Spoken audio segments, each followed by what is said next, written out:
മറ്റൊരു വാർത്തയിലേക്ക്. ആലപ്പുഴ സ്വദേശിയായ കാഴ്ച പരിമിതിയുള്ള പെൺകുട്ടിക്ക് മർദ്ദനം നടന്നത് തിരുവനന്തപുരം ബഥനിയ റീഹാബിലിറ്റേഷൻ സെന്ററിൽ വെച്ചാണ്. മർദ്ദനം അമ്മയെ കാണണമെന്നാവശ്യപ്പെട്ട് കരഞ്ഞതിനാലാണ് ഉണ്ടായത്. സ്ഥാപനത്തിലെ കന്യാസ്ത്രീ, ജെൻസി, മറ്റ് 2 ജീവനക്കാർ എന്നിവർക്കെതിരെ തിരുവനന്തപുരം മെഡിക്കൽ കോളേജ് പോലീസ് കേസെടുത്തിട്ടുണ്ട്. മർദ്ദനത്തിന്റെ CCTV ദൃശ്യങ്ങൾ ലഭ്യമായിട്ടും തുടർ നടപടി പോലീസ് സ്വീകരിക്കുന്നില്ല എന്നതാണ് അവരുടെ പരാതി. തിരുവനന്തപുരത്ത് ബഥനി റീഹാബിലിറ്റേഷൻ സെന്റർ എന്ന സ്ഥാപനത്തിനെതിരെ കഴിഞ്ഞ ദിവസം തൃക്കുന്നപ്പുഴ പോലീസ് ഒരു FIR രജിസ്റ്റർ ചെയ്തു. അതിനകത്ത് ഭിന്നശേഷിക്കാരായ കുട്ടികളെ പാർപ്പിക്കുന്ന ഇടമാണ് ഈ ബഥനി റീഹാബിലിറ്റേഷൻ സെന്റർ. അവിടെ കൊണ്ടുപോയ തൃക്കുന്നപ്പുഴ സ്വദേശിയായ നമുക്കൊപ്പമുള്ള കുട്ടിയെ, അവൾക്ക് 75% കാഴ്ച പരിമിതിയുള്ള കുട്ടിയാണ്. Bud school വിദ്യാർത്ഥിയായിരുന്നു.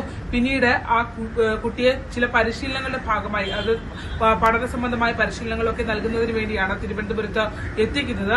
ഒരു ദിവസം മാത്രമാണ്, അതായത് ജൂൺ 8 കുട്ടിയെ എത്തിക്കുന്നു. 9 ആണ് കുട്ടി അവിടെ ക്രൂരമായ മർദ്ദനത്തിന് ഇരയായി എന്നുള്ളതാണ് FIR-ൽ വ്യക്തമാക്കുന്നത്. പെൺകുട്ടി നമ്മളോടൊപ്പം ഉണ്ട്. ഉണ്ടായ സംഭവങ്ങളെ, ഞെട്ടിക്കുന്ന സംഭവങ്ങളെ കുറിച്ച് കുട്ടി നമ്മളോട് വിവരിക്കുകയാണ്. നമ്മള് ആ സ്കൂളിൽ പോയിട്ട് എന്താണ് മോൾ അവിടെ അനുഭവിച്ച കാര്യങ്ങൾ? അന്ന് ഞാൻ കരഞ്ഞായിരുന്നു. അമ്മയെ വിളിച്ചു തരണമെന്നും പറഞ്ഞ് ഞാൻ പറഞ്ഞപ്പോഴത്തേക്ക് അവര് പറഞ്ഞു, നീ എത്ര ഇവിടെ കിടന്ന് കരഞ്ഞാലും അമ്മയെ വിളിച്ച് തരത്തതുമില്ല, നിന്നെ വീട്ടിലോട്ട് വിടത്തതുമില്ലെന്ന്. അപ്പോഴത്തേക്ക് ഞാൻ സ്റ്റെപ്പിലോട്ടൊന്ന് ഓടി കയറിയായിരുന്നു. അത് കഴിഞ്ഞ് ഒരു സിസ്റ്റർ സ്റ്റെപ്പിലോട്ട് കയറി വന്നെന്നെ ആദ്യം കർണത്തടിക്കുന്നു. സിസ്റ്റർ പേര് മോൾക്കറിയാവോ? ജിൻസി. ആ സിസ്റ്റർ വന്ന് കർണത്തടിക്കുമായിരുന്നു. എന്നിട്ട് 2 സിസ്റ്റർമാരും വേറെ ആന്റിയും കൂടെ ആയിരുന്നു എന്റെ കൈക്ക് പിടിച്ച് വലിച്ച് താഴോട്ട് കൊണ്ടുപോകുന്നത്. ഈ കർണത്തടിച്ചപ്പോ മോള് സ്റ്റെപ്പിൽ വീണോ? കർണത്തടിച്ചപ്പോ ഞാൻ അങ്ങ് വീണു. എന്നിട്ട് അവിടുന്ന് അവരെന്നെ കൈക്ക് പിടിച്ച് വലിച്ച് താഴോട്ട് കൊണ്ടുവരുന്ന വഴിക്ക് ഞാൻ അവിടെ സ്റ്റെപ്പില് സ്ലിപ്പായി അങ്ങ് അവിടെ വീണായിരുന്നു. വീണപ്പോ എന്റെ നടുവും പുറവും തലയൊക്കെ ഇടിച്ചാണ് സ്റ്റെപ്പിൽ വീണു. അത് കഴിഞ്ഞിട്ട് എന്നെ അവിടുന്ന് അവരെന്നെ പിടിച്ച് വലിച്ചുകൊണ്ട് റൂമിൽ കൊണ്ടുപോയി. ഞാൻ കിടന്ന കട്ടിലെ കമിഴ്ത്തി കിടത്തി കൈയും കാലും പുറകോട്ട് പിടിച്ചത്. അപ്പൊ ഈ സ്റ്റെപ്പിൽ മോളെ വലിക്കുമ്പോൾ മോള് വീണ് കിടക്കുമ്പോ വീണ രീതിയിൽ തന്നെയാണ് അവർ മോളെ വലിച്ചുകൊണ്ട് പോകുന്നത്? അല്ല, വീണ് കിടന്നപ്പോഴത്തേക്ക് അവരെന്നെ അവിടുന്ന് കൈക്ക് വലിച്ചു പിടിച്ച് പൊക്കിയിട്ടാണ് എന്നെ വലിച്ചുകൊണ്ട് റൂമിലോട്ട് കൊണ്ടുപോകുന്നത്. റൂമിലോട്ട് കൊണ്ടുപോയിട്ട് ഞാൻ ആ കിടന്ന കട്ടിലെ കൊണ്ട് കിടത്തി കമിഴ്ത്തി കിടത്തി കൈയും കാലും കൂടെ പുറകോട്ട് പിടിച്ച് കിടത്തി. കൈയും കാലും ഒരു മോളുടെ കെട്ടി പുറകോട്ട്. അത് എങ്ങനെയാ കെട്ടിയത് അവര്? അത് അവര് ഒരു ഷാള് വെച്ചാണ് തോന്നുന്നു കെട്ടിയത്. ആദ്യം ഇവർ പറഞ്ഞത് അവിടെ അങ്ങനെ ചെയ്തിട്ടില്ലെന്ന് പറഞ്ഞു. ഞാൻ പറയാൻ പറ്റത്തില്ല, ഞങ്ങളത് കണ്ടിട്ട് ഞങ്ങൾ പോകത്തുള്ളൂ പറഞ്ഞു. പോലീസ് പറഞ്ഞു ആദ്യം ഈ സംഭവം ഉണ്ടായിട്ടില്ല. കോൺവെന്റിൽ ഇറങ്ങിയാൻ പറഞ്ഞ് ഒരു കുഴപ്പമില്ല, നിങ്ങളുടെ കൊച്ചു പറഞ്ഞ എല്ലാം തെറ്റാണെന്ന് പറഞ്ഞു. നമ്മൾ എല്ലാ സ്ഥലം നമുക്ക് CCTV അങ്ങനെ ഉണ്ടെങ്കിൽ കാര്യം ചെയ്ത് നിങ്ങൾ സ്റ്റേഷന് പറഞ്ഞാൽ സ്റ്റേഷൻ വന്നിട്ട് നിങ്ങൾ കാണിച്ചു തരാമെന്ന് പറഞ്ഞു. ഞങ്ങൾ ശരിയെന്ന് പറഞ്ഞു. ഞങ്ങളെ വന്ന് അവിടെ ഒരു 3/4 മണിക്കൂർ ഞങ്ങൾ അവിടെ ഇരുത്തി. 3/4 മണിക്കൂറിന് മേളിൽ ഇരുത്തി സംസാരിച്ച് ലാസ്റ്റ് പറഞ്ഞാൽ കാണിച്ചു തരാമെന്ന് പറഞ്ഞാൽ അങ്ങനെ ഒരു റൂമിൽ കൊണ്ടുപോയിട്ട് അവർ കാണിച്ചു തന്നു. 7 മിനിറ്റ് ഉണ്ട്. ആദ്യം കാണിച്ചു ഒരു കുഴപ്പമില്ല. 7 മിനിറ്റ് ദൃശ്യമാണ്. 7 മിനിറ്റ് 30 സെക്കൻഡ് ഉണ്ട്. അതൊരു 4 മിനിറ്റ് വരെ അവർ പറയും കുഴപ്പമില്ല. നമ്മളെല്ലാം മൊത്തം വരട്ടെന്ന് പറഞ്ഞു. അങ്ങനെ വെച്ച് ഒരു 10 മിനിറ്റ്, ഒരു മിനിറ്റ് കഴിഞ്ഞപ്പോൾ കൊച്ചിന് ആദ്യം താഴെ ഇരിക്കുന്നത്. ഇതിനെ കൊച്ചി ഇവർ വന്ന് എന്തൊക്കെ ഇങ്ങനെ പറഞ്ഞുകൊണ്ടിരിക്കുക. അത് കഴിഞ്ഞ് കൊച്ചി ഓടി സ്റ്റേറിലോട്ട് 4 മിനിറ്റ് കഴിയുമ്പോഴാണ് ഓടി സ്റ്റേറിൻ്റെ മേലോട്ട് കയറുന്നു. അതിൻ്റെ പുറകെ 2 ആയമാരാണ്. അതിൻ്റെ തൊട്ട് പുറകിന് ആയമാർ മുകളോട്ട് കയറി അവിടെ കൈ പിടിച്ച് വലിച്ചുകൊണ്ടിരിക്കുക. വലിച്ചിട്ട് ഇവിടെ കൊച്ചവിടെ തന്നെ ഇരിക്കുക. പിന്നെ വലിച്ച് വരങ്ങില്ല. പിന്നെ അത് സിസ്റ്റർ മേലോട്ട് ചെല്ലുന്നത്. ഈ പറയാൻ ജിൻസിയാണ് ഓടി ചെന്നിട്ട് അവരുടെ ഈ അംഗ്യഭാഗം കാണിച്ചപ്പോൾ തന്നെ നമുക്കൊരു വല്ലാത്തൊരു ഭീകര രീതികളാണ് പെരുമാറുന്നില്ല ഇവർ കാണിച്ചത്. എന്നിട്ട് ആ കൊച്ചിൻ്റെ കയ്യിലും പിടിച്ച് കാലും പിടിച്ചിട്ട് ഇവർ കാലിൽ പിടിച്ചിട്ടാണ് വലിക്കുന്നത്. കൊച്ചൊരു ലാൻഡിങ് ഉണ്ട്. ലാൻഡിങ്ങിൽ ഇവിടെ കൊച്ചു പോയി അവിടെ ഇരിക്കുക. ലാൻഡിങ് ഇറക്കാൻ വേണ്ടിയാണ് ഇവർ പിടിച്ച് വലിക്കുക. സിസ്റ്റർ പിടിച്ച കാലിലാണ്. ആയമാരണ്ടും കയ്യിലും പിടിച്ചുകൊണ്ട് വലിച്ച് 2 സ്റ്റെപ്പ് താഴോട്ട് വലിച്ച് താഴെ ഇട്ട് കഴിഞ്ഞിട്ട് കൊച്ചിനെ ഇവർ പൊക്കി നിലോട്ട് നിർത്തിയിട്ടാണ് ഈ വലത് കൈ കൊണ്ട് അടിക്കുന്നത്. മുഖത്ത് ആദ്യം മേളി വെച്ച് തന്നെ കയ്യിലടിച്ചിട്ട് ഇങ്ങനെ ഒരു പിച്ചെന്നെ കാണിക്കുന്നുണ്ട്. അത് കഴിഞ്ഞാൽ താഴോട്ട് വന്നത് വലത് കൈ വെച്ച് മുറുക്കി അടിക്കുക. കുട്ടി കരയുവാണ്. അന്നേരം കുട്ടി കരച്ചിലിന്റെ സൗണ്ട് കേൾക്കുന്നില്ല, കരച്ചിലവള്. എന്നിട്ട് പിന്നെ വലിച്ചാണ് താഴോട്ട് കൊണ്ടുവന്നിട്ടാണ് പിന്നെ അവർ റൂമിൽ കൊണ്ടുപോയിട്ട് പുറകിലോട്ട് കൈയും പുറകെ കെട്ടി കാലും പുറകെ കെട്ടി. എവിടം വരെയുള്ള ദൃശ്യമുണ്ട്? അതായത് അല്ല ഞാൻ ചോദിക്കുന്ന റൂമിലേക്ക് കൊണ്ടുപോകുന്ന ദൃശ്യമില്ല. സ്റ്റെയർ താഴോട്ട് വലിച്ചെടുക്കുന്ന പകുതി വരെയുള്ള ദൃശ്യമാണ് നമ്മളെ കാണിച്ചത്. അപ്പോഴേക്ക് വീണ്ടെടുക്കുന്ന കുട്ടി ഇങ്ങനെയാണ് കാലെ പിടിച്ച് വലിച്ചു നിൽക്കുന്നില്ല എഴുന്നേറ്റ് നിന്നപ്പോഴാണ് അടിച്ചപ്പോഴാണ് താഴോട്ട് അങ്ങ് വീണ്. പിന്നെ താഴോട്ട് ഇവർ 3 പേരാ, 2 സിസ്റ്റം കൂടെ താഴോട്ട് വലിച്ചത് താഴോട്ട് കൊണ്ടുവരും. അവിടെ അപ്പൊ മറ്റു കുട്ടികൾ ഉണ്ടായിരുന്നോ? ഇവരിങ്ങനെ മുഖത്തടിക്കുന്ന ചെവിക്കലിന് അടിക്കുന്ന സമയത്ത് അവിടെ മറ്റു കുട്ടികളൊക്കെ ഇത് കാണുന്നുണ്ടോ? ഈ അവിടെയുള്ള കുട്ടികൾ കാണുന്നുണ്ട്. അവരൊന്നും പ്രതികരിച്ചില്ല? ഇല്ല, അവരൊന്നും പ്രതികരിച്ചില്ല. അവർക്ക് പേടിയാണോ? എന്താ അവിടെ അവസ്ഥ? അവർക്ക് പേടിയായിരിക്കും സിസ്റ്റർമാര്. ഞാൻ കൈയും കാലും എന്റെ ബാക്കോട്ട് പിടിച്ച് കെട്ടി കുറച്ചിട്ട് ഞാൻ ആ പിള്ളേരോട് പറഞ്ഞു എന്റെ കൈ ഒന്ന് അഴിച്ചു തരാൻ പറഞ്ഞു, വേദന അടിച്ചു. അപ്പൊ ആ പിള്ളേര് പറഞ്ഞു ഞങ്ങൾക്ക് സിസ്റ്ററിനെ പേടിയാ, സിസ്റ്റർ വഴക്ക് പറഞ്ഞു. കുഞ്ഞിന് ഭിന്നശേഷിയായ ഒരു കുട്ടിയാണ്. കണ്ണിന് 75% വൈകല്യമുള്ള കുഞ്ഞാണ്. അപ്പോൾ സ്വന്തം കാര്യങ്ങൾ ചെയ്യട്ടെന്ന് കരുതി ഇങ്ങനെ മാറ്റി നിർത്തിയ കുഞ്ഞിനെ അവിടെ ആ കമ്പ്യൂട്ടർ മറ്റുള്ള ഇതൊക്കെ ഉണ്ട് കുഞ്ഞുങ്ങളെ പഠിപ്പിക്കുന്നത്. അപ്പോൾ അവിടെ ചെന്ന് കണ്ടപ്പോഴത്തേക്കും നമുക്ക് താല്പര്യം തോന്നി അങ്ങനെ വിട്ടതാണ്. ഞാൻ ചെല്ലുമ്പോഴത്തേക്ക് മോളിന്ന് കാണിയിരുന്ന് അവരോട് പറഞ്ഞിട്ട് അവർ പറഞ്ഞ് കാണിക്കത്തില്ല, കുഞ്ഞിന് കുഴപ്പമൊന്നുമില്ല, നിങ്ങളിപ്പം കുഞ്ഞ് കണ്ടു കഴിയുമ്പോൾ അമ്മയെ കണ്ടു കഴിയുമ്പോൾ കുഞ്ഞ് കരയുമെന്ന് അവർ പറഞ്ഞു. ഞാൻ പറഞ്ഞു പറ്റത്തില്ല, എനിക്കൊന്ന് കുഞ്ഞിനെ കാണണമെന്ന് പറഞ്ഞു. അങ്ങനെ ആ സിസ്റ്റർമാർ കുഞ്ഞിനെ വിളിച്ചുകൊണ്ട് വന്ന് എൻ്റെ അടുത്തോട്ട് വന്നപ്പോൾ കുഞ്ഞ് കെട്ടിപ്പിടിച്ച് അങ്ങ് കരയുമായിരുന്നു. എനിക്ക് ഇവിടെ നിൽക്കാൻ പറ്റത്തില്ല, എന്നെ ഒന്ന് കൊണ്ടുപോകുമെന്ന് പറഞ്ഞു. ഞാൻ പറഞ്ഞു മോളെ ഞാൻ കൊണ്ടുപോകാനായിട്ട് വന്നതാണെന്ന് പറഞ്ഞു. ഒരിക്കലും അവർ സ്നേഹത്തോടെ പെരുമാറിയില്ല ആ ദിവസങ്ങളിലൊന്നും? അത് ഞാൻ ഫസ്റ്റ് ചെയ്യുന്ന ദിവസം അവിടെ തല ഇറങ്ങി വീണായിരുന്നു, ബോഡി ഇല്ലാതെ വീണു.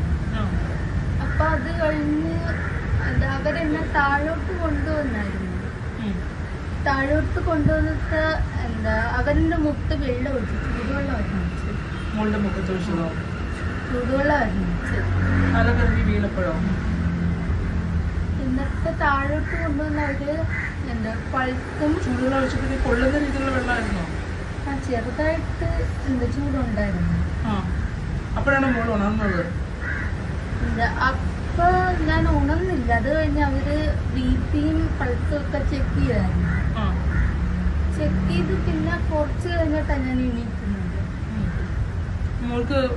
മോൾ ബോധരഹിതയായിരുന്നല്ലോ, അപ്പൊ പിന്നെ എങ്ങനെയാ മനസ്സിലായത് ചെക്ക് ചെയ്തു എന്നൊക്കെ? ബിപി പൾസ് അത് ഞാൻ എണീറ്റപ്പോഴത്തേക്ക് എന്റെ അടുത്തൊരു കൊച്ചിരിപ്പുണ്ടായിരുന്നു. അപ്പൊ ഞാൻ ആ കൊച്ചിനോട് ചോദിച്ചു. അപ്പൊ ആ കൊച്ചു പറഞ്ഞു ഇങ്ങനെ ബിപിയും പൾസും ഒക്കെ ചെക്ക് ചെയ്തായിരുന്നു, ഇങ്ങനെ ചെക്ക് ചെയ്തായിരുന്നു എന്നൊക്കെ പറഞ്ഞു. അപ്പോഴെനിക്ക് മനസ്സിലാവുന്നു.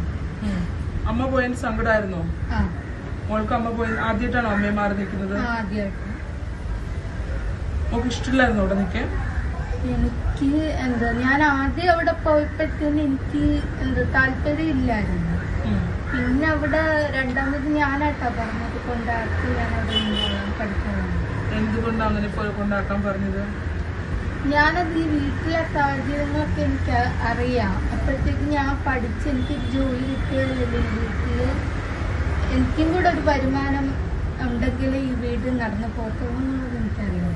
വീടിന്റെ ഒരു സാഹചര്യം എന്താണ്? വീട് ഇപ്പൊ അച്ഛൻ വെച്ചിട്ട് 3 മാസമേ ആയുള്ളൂ. അപ്പോഴത്തേന് ഇവിടെ ഇപ്പൊ വരുമാനം ഒന്നും അങ്ങനെ ഇല്ല.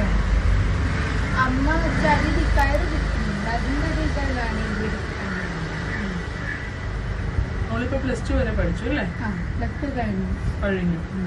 അപ്പോ അച്ഛൻ മത്സ്യത്തൊഴിലാളിയായിരുന്നു. അപ്പൊ വീട്ടില് മറ്റു സാമ്പത്തിക വരുമാനം അതൊന്നും ഇല്ല അല്ലേ? ഇല്ല. അതുകൂടെ കണക്കിലെടുത്താണോ കുട്ടി പോവാന്ന് വെച്ചത്? അതും കൂടെ കണക്കിലെടുത്തതാണ് പോകുന്നത്. അമ്മയോട് പറഞ്ഞു? അപ്പൊ രണ്ടാമത് മോള് തന്നെ പറഞ്ഞു, ഇഷ്ടമില്ലാണ്ടും പറഞ്ഞു ഞാൻ പോവാന്ന് അല്ലേ? രണ്ടാമത് ഞാൻ തന്നെ പറഞ്ഞു പോകാൻ, ഞാൻ പോയി പഠിക്കാൻ. തന്നെ അവിടെ എന്തെങ്കിലും പഠിപ്പിക്കുന്നതൊക്കെ കണ്ടോല്ലോ? അവിടെ പഠിപ്പിക്കുന്നൊക്കെ കണ്ട്. തയ്യലും കമ്പ്യൂട്ടറും ഒക്കെ പഠിപ്പിക്കുന്നുണ്ടായിരുന്നു. എന്താ അവിടുത്തെ ഒരു സൗകര്യം? നിങ്ങൾക്ക് അതിനകത്ത് മതിയായ സൗകര്യങ്ങൾ ഉണ്ടോ? നിങ്ങൾ താമസിക്കുന്ന സ്ഥലത്തൊക്കെ ഭക്ഷണമൊക്കെ എങ്ങനെയാ? ഭക്ഷണം ഞാൻ ചെന്ന ദിവസം രാത്രി ചോറായിരുന്നു വെച്ചത്. അത് അഴിഞ്ഞ് വെള്ളം കെട്ടിയിട്ട് ചോറ് കഴിച്ചിരിച്ചിരി കഴിഞ്ഞപ്പോഴത്തേക്ക് എനിക്കങ്ങ് വയറ് വരുന്നു. പിന്നെ പിറ്റേ ദിവസം ഈ സംഭവം നടന്നു കഴിഞ്ഞപ്പോഴത്തേക്ക് അവരെനിക്ക് ഫുഡ് തന്നു.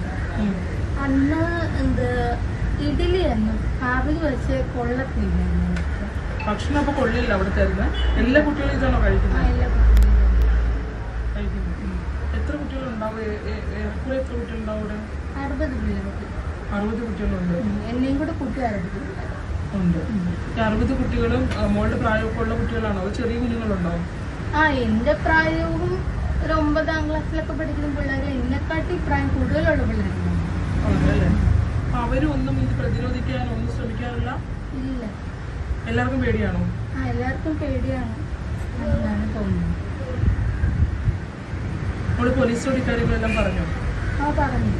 അന്ന് വന്ന് കന്യാസ്ത്രീ മേരില് ഈ പറഞ്ഞ മോളെ മുഖത്തടിച്ച് സ്റ്റെയർകേസിലൂടെ വലിച്ചു വെച്ച കന്യാസ്ത്രീക്ക് ഉണ്ടായിരുന്നോ? അവരെന്താ പറഞ്ഞു പോലീസ് സ്റ്റേഷനിൽ വെച്ച്?